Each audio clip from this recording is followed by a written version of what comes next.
On pourrait continuer à réduire le budget de la psychiatrie tranquillement et ça ferait pas que les fous ils se mettent à sortir, à faire des manifs, à devenir gênants et à bloquer le pays, quoi.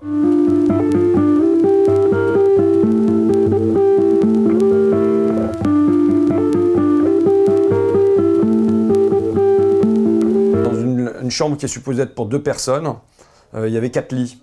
Sachant que c'est pas des séjours où vous passez 3 jours. Ça faisait 1 an et demi que les gens y vivaient comme ça à 4. Donc ce que je dis toujours, c'est si jamais vous n'êtes pas fou en y rentrant, vous êtes fou en en sortant. La porte suivante, c'est une personne qui est allongée, recroquevillée sur son lit et qui est en fait dans une chambre fermée. Même si c'est pas une chambre d'isolement, mais la chambre est fermée. Et il me dit, bah voilà, normalement, il devrait y avoir un psychiatre qui passe tous les jours pour confirmer l'enfermement. Mais comme on n'a pas les moyens, il y en a un qui passe que une fois par semaine. Et là, c'est une fois tous les 3 semaines et demie et sans même voir le patient que ça se déroule. Et puis après, il y en a des tas d'autres qui vous racontent comment ils peuvent plus faire d'activité simplement à l'intérieur des services. Il n'y a plus le temps, on est juste dans la gestion des médicaments, dans la gestion des repas, dans la gestion du ménage et de laver les gens, et puis c'est tout. Ça s'arrête là, grosso modo, et donc une grande frustration, un malaise du corps médical, des suicides en série aussi chez les patients.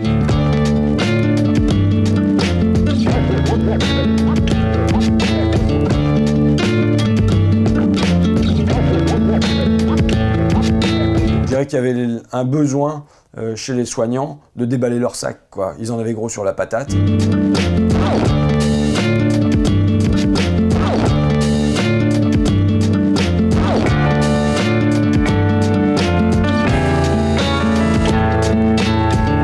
Je sais très bien que ma proposition, elle ne sera pas acceptée. Mais là, j'ai des gens de tous les groupes, sauf d'En Marche, mais de tous les groupes, des Républicains, de l'UDI, du MoDem, du Parti Socialiste, des communistes, tous, évidemment la France Insoumise, qui signent cette proposition. Donc ça a une fonction d'interpellation. La donne a changé.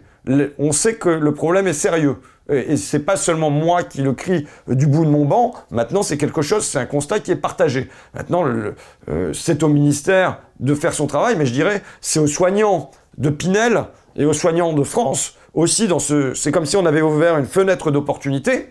C'est maintenant qu'il faut les remonter les cahiers de doléances. C'est maintenant qu'il faut faire la manif devant le ministère de la Santé. C'est maintenant qu'il faut se faire entendre. Après, la fenêtre, elle va se refermer. Et voilà, là, le sujet est à l'ordre du jour.